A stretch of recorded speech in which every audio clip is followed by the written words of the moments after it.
blessed viewers, I am Sajan. Our people of beautiful India wish you a peaceful day, graced with love and harmony.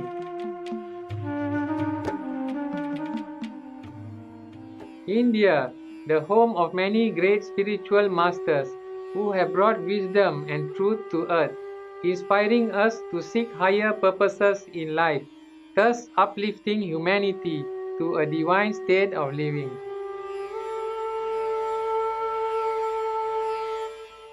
One such great being is the spiritual master, yogi, philosopher, poet and politician Sri Aurobindoh, who graced our planet from 1872 to 1950. Sri Aurobindoh's time in politics was dedicated to achieving India's independence. However, after inner reflection, Sri Aurobindoh retired from politics as his aim became greater than the liberation and service to not only his country but instead to all humanity. Leaving politics, Sri Aurobindoh left for Pondicherry, where he completely devoted his time to spirituality, retreating into the practice of silent yoga. During this time and through the inner knowledge revealed to him, Sri Aurobindoh began writings full of wisdom. Now published, Sri Aurobindoh is most known for his philosophies on yoga and human evolution in books such as The Hour of God, Aphorisms, The Secret of Veda, and more.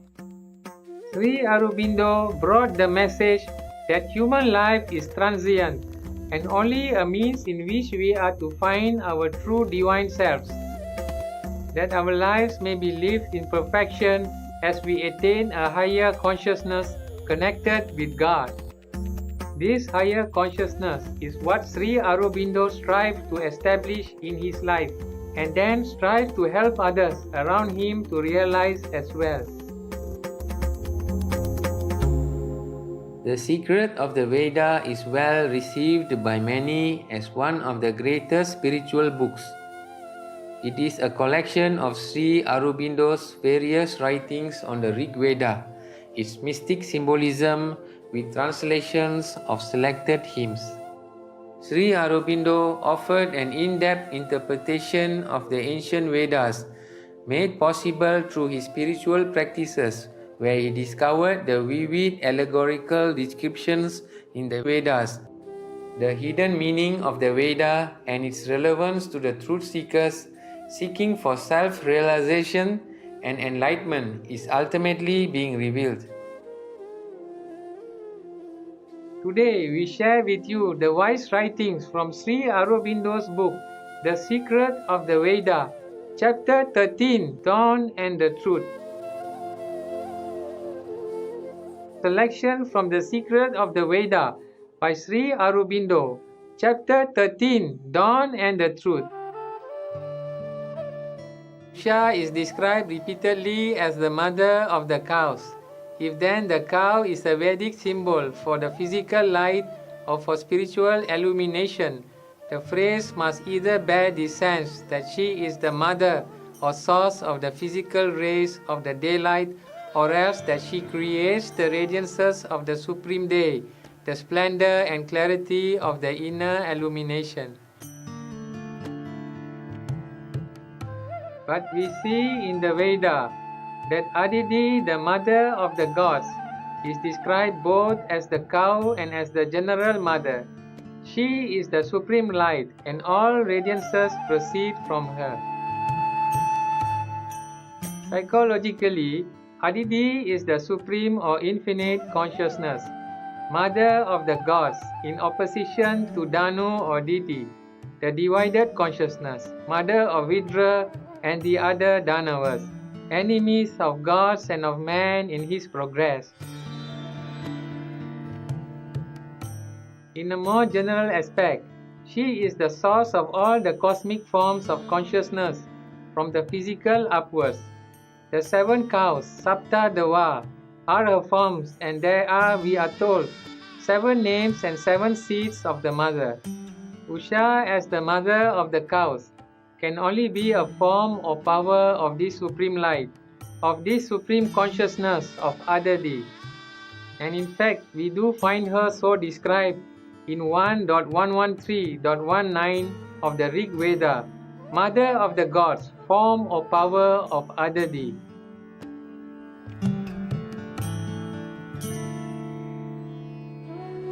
But the illumining dawn of the higher or undivided consciousness is always the dawn of the truth. If Usha is that illumining dawn, then we are bound to find her advent frequently associated in the verses of the Rig Veda with the idea of the truth, the idiom.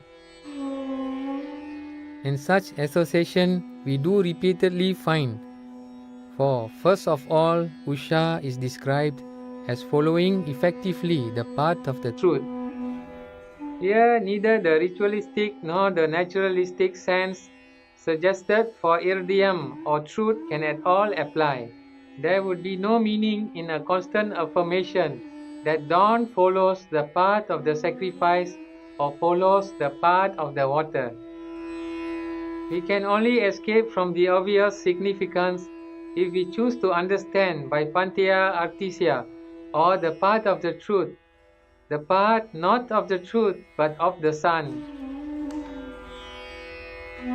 But the Veda describes rather the sun as following the path of Usha, and this would be the natural image suggested to an observer of the physical dawn.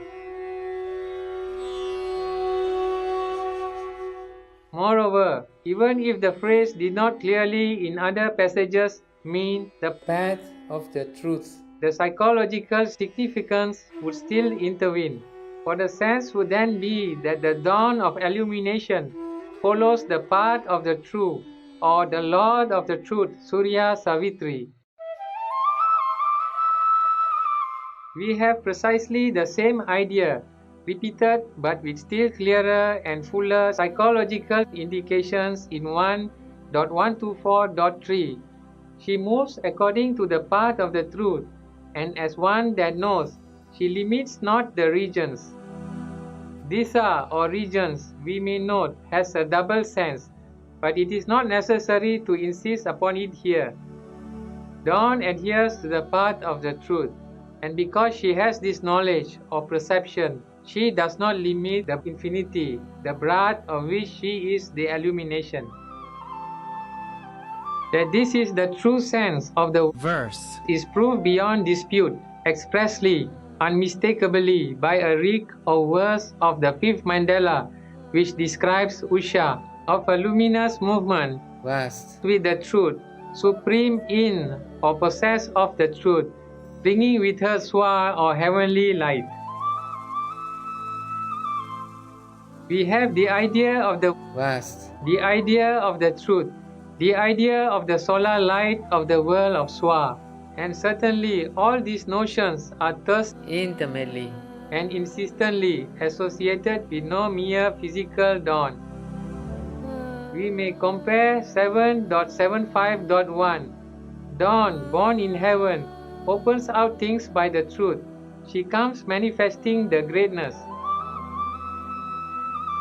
Again, we have dawn revealing all things by the power of the truth, and the result described as the manifestation of a certain vastness.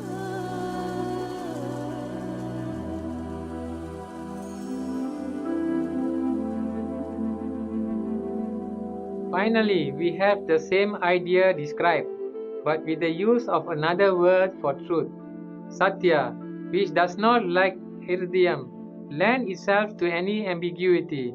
Satya or dawn, true in her being, with the gods who are true, vast, with the gods who are vast.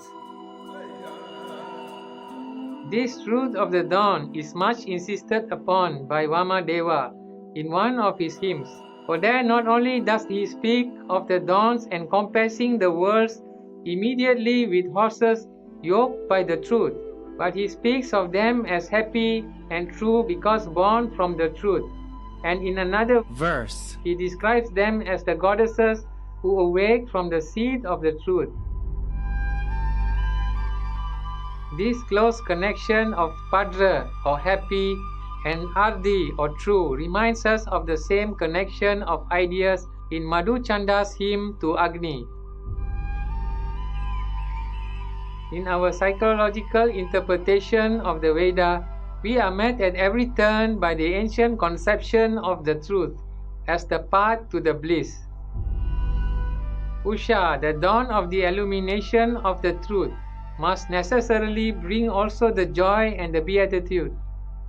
This idea of the dawn as the bringer of delight we find constantly in the Veda, and Vasishtha gives a very positive expression to it in 7.81.3.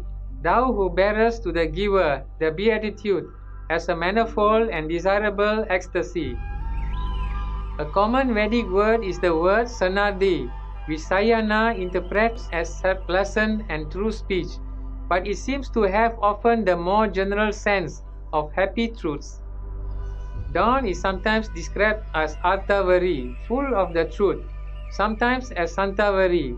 She or dawn comes uttering her true and happy words, Sanardi Irayanti. As she has been described as the leader of the radiant herds and the leader of the days, so she is described as the luminous leader of happy truths. And this close connection in the mind of the Vedic rishis between the idea of light and rays or cows and the idea of the truth is even more unmistakable in another rig or verse 1.92.14. Dawn with the shining herds, with thy steeds, widely luminous, full of happy truths. A similar but yet more open phrase in 1.48.2 points to the significance of this collection of epithets.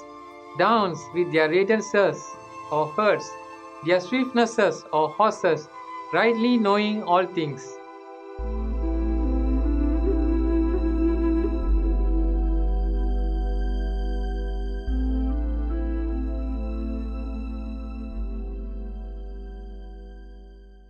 Wonderful viewers, it's been a pleasure to have you with us today on Words of Wisdom